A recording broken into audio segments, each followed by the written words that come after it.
Bom, gente, como mencionei agora há pouco, esse tema é de extrema relevância para a empresa. Vamos falar de demonstração de fluxo de caixa. Antes de começarmos, eu gostaria de fazer algumas perguntas a vocês. Será que devemos nos preocupar apenas com meios de obtermos somente lucro? Ou seja, só devemos nos preocupar em como devemos administrar o negócio pensando somente em oferir lucro, o lucro econômico? Só o lucro importa? Qual a opinião de vocês? Numa atividade empresarial, só o lucro importa para a empresa? Qual a opinião de vocês? Eu acho que não, né, professor? Eu acho que a gente tem que ter, além disso, ter minimamente como é que se diz, o capital para a gente arcar com os custos que a gente tem da empresa, né? Eu acho que o lucro seria a última parte, teoricamente, que é a que convém a gente, que a gente deve pensar, né? Mas eu acho que a gente também tem que pensar nas despesas, né? No que a gente tem de compromisso para pagar, né? Então, é o que você está dizendo, que o lucro realmente é importante, porque se a empresa não objetivar lucro e não se preocupar ou não tiver estrutura estabelecida pensando em obter lucro, ela vai ter prejuízo, né? Então, mas não só o lucro, não pensar só no lucro não é importante. Você está me dizendo que ela tem que ter, pensar no, nas questões relacionadas ao cumprimento das suas obrigações de rotina, né? de manutenção, de custeio. Sim, sim, eu acho. Operacionais. Eu acho, né? Então, com base nessa sua afirmação, então a gente deve se preocupar com esse descasamento entre o recebimento de receita e pagamento das despesas, né? Sim. Porque se eu recebo o ingresso de recursos, ele se dá em valor ou em prazo posterior ou menor que em valor menor ou em prazo maior que a despesa, a empresa vai ter problema, porque ela tem que tem que honrar seus compromissos na manutenção das suas atividades, porque a empresa ela precisa de dinheiro para faça seus pagamentos, seus compromissos, fornecedores, seus funcionários, seus tributos. Então, ela tem que ter, no vencimento desses compromissos, ela tem que ter recurso para fazer pagar, para consiga pagar esses compromissos de forma que consiga manter as suas atividades operacionais em pleno funcionamento, uma vez que ela, para que tenha possibilidade de ter receita, elas têm que estar funcionando e não há receita sem que a empresa tenha sacrifício de recursos que a gente denomina de despesas. Então, as despesas são necessárias para que a empresa possa ter receita, né? Mas que, quando nós falamos em lucro, nem sempre o lucro significa que a empresa tenha dinheiro, porque o lucro, nós falamos que o lucro é um lucro contábil. Então, quando falamos em lucro contábil, é aquele lucro que ele é obtido com a simples confrontação entre receita e despesa.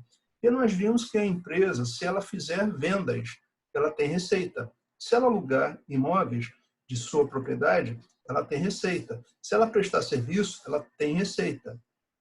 Se ela receber juros, ela também tem receitas. Se ela vender um imóvel que não seja, se a atividade dela for comercial, e ela se desfizer de um imóvel que ela porventura tenha, ou se desfizer de um veículo de seu uso, ou se reduzir o seu número de equipamentos, ela diminua a sua atividade operacional para poder ter que vender um ativo, ela vai ter receita. Mas será que alguns tipos de receitas são importantes para a empresa? Porque tudo são receitas. Mas será que se nós tivéssemos condições de poder identificar quais são as receitas que a empresa está tendo? Eu sabia, tem um código aqui muito esquisito aqui, não vou aceitar não. Não tem identificação de quem que está querendo entrar nessa videoconferência. É porque às vezes alguém pode estar tentando entrar do celular, aí aparece o código do celular, não aparece o nome da Não, mas pessoa. é uma sucessão de números. É aí, então. Nunca vi isso. Então, como a gente tem vários exemplos aí, então melhor não aceitar.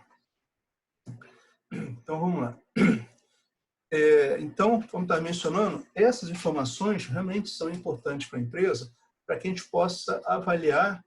Deixa eu ver o chat, alguém está entrando aqui para ver se...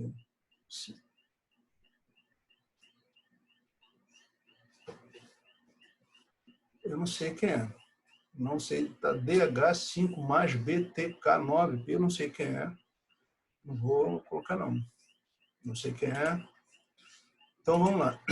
Então, com isso, é importante que a gente consiga apurar esse tipo de informações. Tá?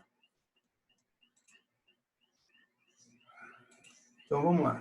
Então, daí eu começaria com alguns questionamentos a vocês. Além desse que nós fizemos... Professor. Oi. É a Joyce que está tentando entrar, desculpe interromper. Falar isso agora. Esse número DH5... Ela sim, está dizendo que está aguardando o anfitrião esperar entrar. É porque eu achei estranho, eu nunca vi isso, né? É que ela vai ver que não alterou isso para o nome. Aconteceu comigo. Estava um código, eu alterei para o meu Normalmente nome. é a primeira vez que apareceu para mim assim, né? Então, vamos lá. Então, se a empresa, a gente tem essa necessidade, a legislação, essa modificação, essa alteração que tivemos na rotina, nas normas contábeis, trouxe algumas novidades. Uma delas foi esse documento, essa demonstração contábil, demonstração de fluxo de caixa.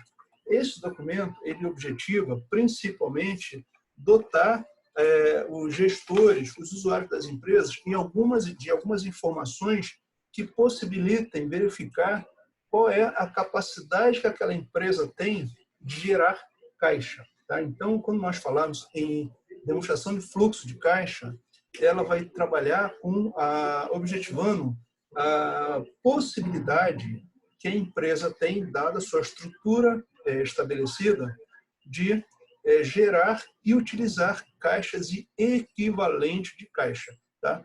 Então, o que são o caixa? Primeiramente, quando nós falamos em caixa, nós estamos falando de recursos disponíveis, disponibilidade. E disponibilidade em contabilidade, nós estamos falando do dinheiro efetivamente, que a empresa dispõe desses recursos para que possa fazer face aos seus compromissos, igual você mencionou agora há pouco. Então, a empresa, para a gente, nós usuários, é importante que a gente consiga identificar a capacidade que essa empresa tem de gerar caixa. Mas nem somente a caixa é importante. Por que razão? Nós temos a figura do equivalente de caixa. Então, equivalente é alguma coisa que equipara a uma outra coisa. E equivalente de caixa, para a gente, ele é considerado um valor que não é dinheiro, entretanto, ele tem alta conversibilidade em dinheiro. Então, por exemplo, um valor que é tido como equivalente de caixa é o banco. Por que razão? O dinheiro da empresa que está depositado no banco é o equivalente de caixa. Ele só está lá depositado no banco. Mas, a qualquer momento que a empresa queira, ela pode ir lá e pedir e sacar, se utilizar daquele dinheiro? Sim, ela pode dispor daquele dinheiro quando ela bem entender. Tá?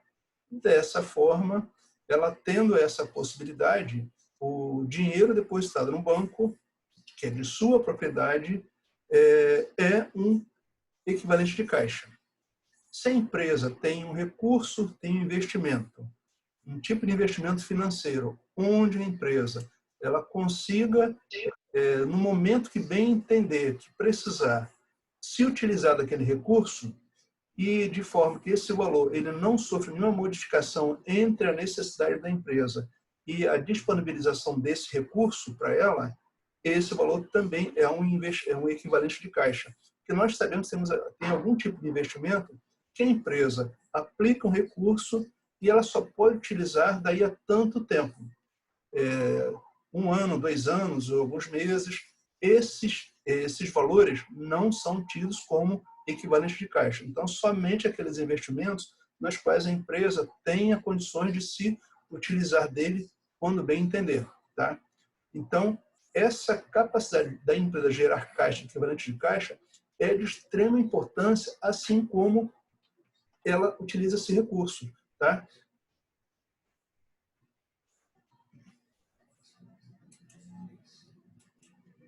Como avaliar e comparar o valor presente de futuros fluxos de caixa de diferentes entidades? Então, esse documento, demonstração de fluxo de caixa, ele possibilita que a gente consiga identificar, avaliar e comparar o valor presente de futuros caixas de fluxo das empresas, para que a gente possa até mesmo fazer comparações entre essas entidades. Porque uma das finalidades das demonstrações contábeis padronizadas é possibilitar que possamos compará-las uma com as outras, ou até mesmo, conforme nós vimos na análise vertical e horizontal, até mesmo comparar a mesma empresa entre exercícios financeiros distintos. Tá? Como comparar o desempenho de diferentes entidades? Então, nós temos uma série de dúvidas que o nosso amiguinho está aí pensando, são outras tantas inúmeras dúvidas. Tá? Então, o empresário ele vai ter essa dúvida, ele vai ficar pensando como resolver. Porque, uma vez que a empresa ele precisa, na condição de usuário da informação contábil, se ele não está internamente na empresa, ele precisa saber como as decisões são tomadas. Ele não tem como interferir. Ele é apenas um investidor, ou é um financiador, ou é um empregado, ou é um acionista. Ele não tem como interferir nas decisões. Mas o que ele pode fazer é partido por aquela empresa ou outra em função dos seus resultados. Tá? Conforme nós mencionamos agora há pouco, o lucro ele é de extrema importância para a empresa, mas não é o mais importante. Se a empresa tiver lucro contábil e não tiver dinheiro para honrar seus compromissos, ela vai ter problema, porque a empresa vai ter que recorrer a capital de terceiros, a empréstimos bancários. E empréstimos bancários têm custo, têm juros. Juros reduzem ainda mais o ganho, o lucro da empresa. Então, ela começa a criar mais gastos para si. E sem contar que se a gente está vendo pura e simplesmente o resultado, lucro, e vocês, ao lerem esse livro do Warren Buffett, vocês estão vendo que nem sempre o lucro, ou maior lucro, ele é o mais importante. Porque eu posso ter, ao comparar, quando nós estamos vendo assim, comparar o desempenho de diferentes entidades. Se eu verifico na empresa A tem um lucro de 100, na empresa B tem um lucro de 50, no primeiro ímpeto a gente vai achar que aquela que tem um lucro maior é melhor. Mas como que é composto o lucro daquela empresa? Ela, para ter lucro, ela pode ter tido uma receita maior que a outra. Mas, para ter maior lucro, ela pode ter tido necessidade de se desfazer de seus ativos. E o ativo são itens de extrema importância que, através deles, através do seu uso, que a empresa conseguirá gerar renda para a empresa, gerar ganho, gerar valor para a empresa. Ela vai utilizar os seus ativos e, através desse bom uso, uma gestão eficiente, ela consegue gerar ganhos para a empresa, gerar valor para a empresa. E se a empresa ela tiver um resultado positivo num determinado exercício, mas quando a gente começar a verificar internamente e identificarmos que naquele montante de seu lucro ela teve que se desfazer de seus ativos, começamos a ver que aquele resultado não é tão bom quanto pudesse parecer. Tá? Então, para minimizar essas dúvidas, começou-se a pensar nessa forma de apresentar essas informações de forma mais precisa para quem delas precisarem. Tá? Então, com isso, nós temos que gerar esse documento anualmente para as empresas. Uma das novidades dessa convergência das normas brasileiras de contabilidade aos padrões internacionais. E, dessa forma, se viu a necessidade de apresentar essa demonstração que pudéssemos extrair desses documentos da empresa, das operações de fluxo de caixa, ou seja, de entrada e saída de dinheiro da empresa, qual é a origem e como que a empresa aplicou esses recursos. Tá? Então, fluxo de caixa são as entradas e saídas de dinheiro que a empresa tem em um determinado período financeiro. Tá? E, introduzido pela Lei 11.638 de 2007, em substituição a essa outra demonstração do AR, mais usada pela contabilidade internacional, mais fácil de entendimento pelos usuários da contabilidade, e ela proporciona a melhor base para avaliar a capacidade de gerar caixa, equivalente de caixa e necessidade de liquidez. Tá? Foi o que a gente viu agora há pouco. E aqui eu coloquei esse link. Caso vocês tenham oportunidade, vale a pena dar uma lida, uma acessada nesse site, é o CPC, Comitê de Pronunciamentos Contábeis. Nesse Comitê de Pronunciamentos Contábeis é um órgão responsável pela elaboração das normas contábeis no Brasil. Tá? Então, nesse CPC 03, ele define, aborda especificamente a questão do DFC. Então, lá, tudo que nós falamos aqui, muito mais, que não dá para a gente falar sobre todos os aspectos da DFC, vocês obterão nesse documento aqui. Eu sugiro que vocês façam, acessem e leiam, tá? Vale a pena. Bom, de acordo com esse CPC 03, caixa é um numerário em espécie e depósitos bancários disponíveis. Quando nós falamos em... Aqui é uma certa divergência, porque vocês vão ver alguns autores que entendem que se o dinheiro não está na empresa, ele não é o caixa. E dinheiro no banco é equivalente de caixa. Mas, aqui no CPC 03, ele já está entendendo, já está definindo que como caixa, dinheiro no caixa da empresa, dinheiro em espécie e depósitos bancários disponíveis. E se a empresa tiver alguma aplicação de curto prazo ou de curtíssimo prazo de alta liquidez, prontamente conversível em montantes conhecidos de caixa que estão sujeitos a um insignificante risco de mudança de valor, esse valor aqui também é caixa, porque equivale a caixa. Tá? Então, são essas definições que a gente vai começar a trabalhar. Fluxo de caixa, entradas e saídas de caixa e equivalente de caixa. Tá? E, para que possa deixar bem claro e facilitar esse entendimento, o CPC 03, ele dividiu essas operações da empresa em 3 atividades. Atividades operacionais, se a empresa comercial que compra e vende mercadorias, essas atividades relacionadas às operações de funcionamento da empresa, de investimento e de financiamento. Bom, principais atividades geradoras de receita da entidade relacionadas com a atividade fim de empresa e geralmente resultam do recebimento das transações. Então, toda vez que a empresa fizer um pagamento de um fornecedor, pagamento de salário, receber o valor de venda, tá? Pagar o prêmio de seguro, qualquer um desses valores que ela pague ou receba em função da sua atividade operacional, atividade fim, tá? E é o que mencionei agora há pouco. A empresa, ela vende flores. Se a empresa receber um dinheiro pela venda de um veículo de sua propriedade, a venda do veículo não tem a ver com atividade operacional. Tá? A atividade operacional, nesse nosso exemplo, é o comércio de flores.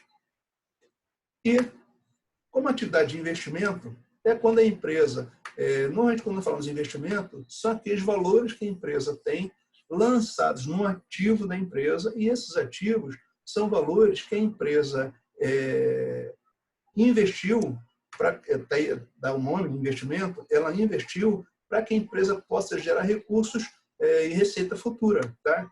Então, investimento aqui não é aquele investimento em obra de arte, não é investimento em aplicações financeiras. No caso aqui da contabilidade, nós, quando falamos desse sentido, nós estaremos mencionando o investimento que ela faz de recursos em itens registrados no ativo, tá? Então, ela vai registrar esses valores no ativo da empresa, de forma que eles, no seu uso regular, possa gerar recursos, gerar receita para a empresa ao longo do tempo. Então, se ela tem um imóvel, se ela comprou um imóvel, esse imóvel é utilizado nas suas atividades, esse imóvel vai ajudar a trazer renda no futuro. Se a empresa tem um veículo, o veículo está à disposição das atividades da empresa, esse veículo vai ajudar a gerar renda para a empresa. Se a empresa tem mercadorias, esses itens, elas trarão para a empresa receita no futuro da empresa. Tá? Então, toda vez que a empresa tiver alguns valores, sendo que essas mercadorias, elas não deixam seu investimento, entretanto, se estamos falando de mercadoria, compra e venda, a compra e venda, atividades operacionais, tá? E estamos falando de itens que não correspondem especificamente à atividade fim da empresa, mas que são necessários para que chegue aquele resultado, são itens relacionados na atividade de investimento. Tá? Então, imóveis, veículos, máquinas e equipamentos. Se a empresa comprou ações de outras empresas a título de investimento, participação dessas empresas também estão relacionadas com uma atividade de investimento. Volto a dizer, não é investimento em obra de arte, porque normalmente a gente pensaria em joias, não é desse sentido não, tá? Investimento em itens que vão colaborar na geração de receitas futuras para a empresa. E, por fim, a atividade de investimento, melhor dizendo, de financiamento. Financiamento é quem financia a atividade da empresa. Ou é o sócio, através do seu capital, ou são, aí que nós já vimos em sala de aula, foi o capital próprio, é o próprio capital social, proveniente de aporte dos sócios, dos acionistas, ou então, se a empresa se utiliza de capital de terceiros, aqueles capitais exigíveis, esse valor, essas pessoas, esses terceiros que financiarão a atividade da empresa. Então, esses terceiros integram aquele capital exigível, que a gente viu lá no passivo dividido o capital lá do lado do balanço patrimonial, do lado passivo, capital de terceiros, capital exigível, que os seus detentores, os seus credores exigirão cumprimento daquela obrigação, então integram esse valor.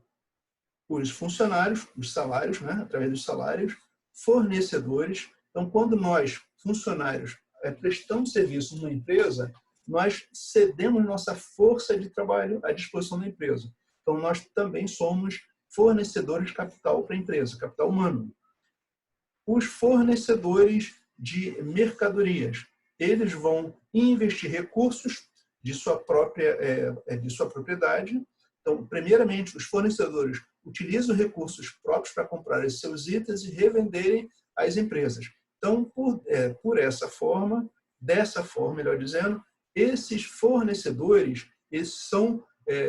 eles cedem o seu capital à disposição da empresa para a qual ele vendeu.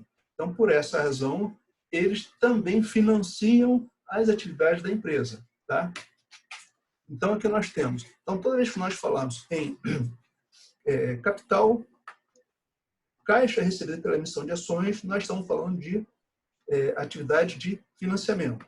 Quando estivermos falando de pagamento de caixa pelo resgate, recompra de ações ou pagamento de dividendos, juro capital próprio, então, o pagamento de dividendo, porque se nós falarmos em recebimento, já vai ser outra situação. Tá? Então, quando a empresa falar em pagamento de dividendos, juro sobre capital próprio, financiamento, a empresa recorreu a empréstimo bancário. Esse empréstimo bancário, o banco está financiando a atividade da empresa. Tá? Então, pagamento, o empréstimo bancário ou o pagamento ou o recebimento de empréstimo por empréstimo, ingresso de dinheiro no caixa por empréstimo é atividade de financiamento. Se ela fez um pagamento do seu empréstimo bancário, ela também é uma atividade de financiamento. Saída de caixa pelo pagamento e entrada de caixa pelo financiamento. Tá?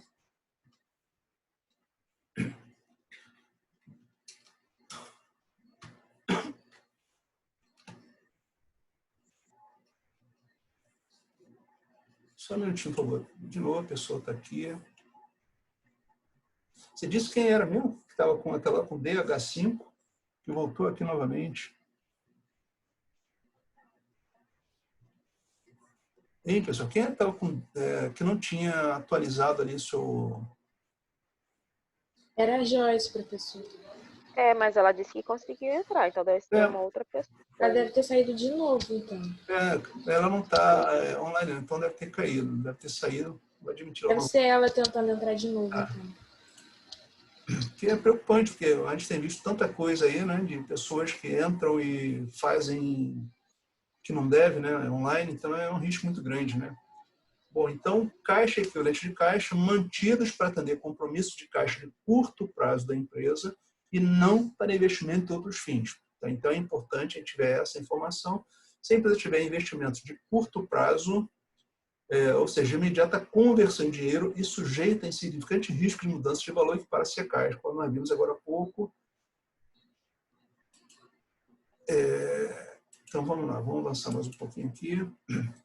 Então, esse DFC, demonstração de fluxo de caixa, demonstrativo de fluxo de caixa, ele é uma demonstração contábil obrigatória para as empresas que sejam de capital aberto. Então, toda empresa de capital aberto são obrigadas a DFC, ou empresas de grande porte, cujo patrimônio líquido seja superior a 2 milhões de reais. Então, são algumas das necessidades, alguém que se vincula de forma compulsória a essa demonstração. Tá? Gente, como é que estamos aí até agora? Tranquilo? Falam bastante, tem muitas informações já, né? Bom, então, a função da DFC principal, sim, ter estruturada todas as saídas e entradas de caixa de uma empresa durante um determinado período. Então, em função daquele período que nós já falamos do princípio da competência, em um determinado exercício financeiro, a empresa, juntamente com as demais demonstrações, fará, necessariamente, elaborará essa demonstração de forma que possa demonstrar toda a saída e entrada de caixa de uma empresa. Tá? E, para que ele seja feito isso aí, nós vamos ter duas formas, através do método direto e o método indireto. Tá? Então, nós, pelo um dos dois ou os dois métodos, a gente vai evidenciar as entradas e saída de caixa. Então, o que vai nos importar são todas as operações que vão ensejar a saída e entrada de numerário da empresa. Tá? Isso aí foi o que nós falamos agora há pouco, que essa evidenciação, a gente vai evidenciar essa entrada e saída de caixa da empresa, porque elas são importantes, porque se a empresa tiver essa movimentação de caixa na venda de ativos, isso vai ficar bem visível. Tá? Então, a empresa pode vir a ter um lucro no período, mas nesse documento que a gente vai elaborar, vai evidenciar qual é a origem e a utilização daquele recurso. Tá? Se a gente verificar que ela teve entrada de recursos pela venda de ativo, e esse valor a empresa teve para poder honrar seus compromissos operacionais, a empresa está com um grande problema. Ela não está conseguindo gerir recurso suficiente para que possa gerar receita para manutenção das suas atividades operacionais. Tá? Faltando menos de um minutinho, mas vamos prosseguir até que ele termine. Bom, nós temos o método direto e o método indireto. Tá? O método direto, a gente vai evidenciar especificamente toda aquela saída de dinheiro. Então, tudo que for saída de dinheiro ou entrada de dinheiro, a gente vai evidenciar nesse documento. Então, efetivamente, os valores que saíram do caixa da empresa, nós vamos apurar essa informação pelas demonstrações contábeis da empresa, pelo balanço patrimonial, pela DRE. Temos algumas informações que vão possibilitar que chegamos a essa informação. Tá? Então, a gente vai evidenciar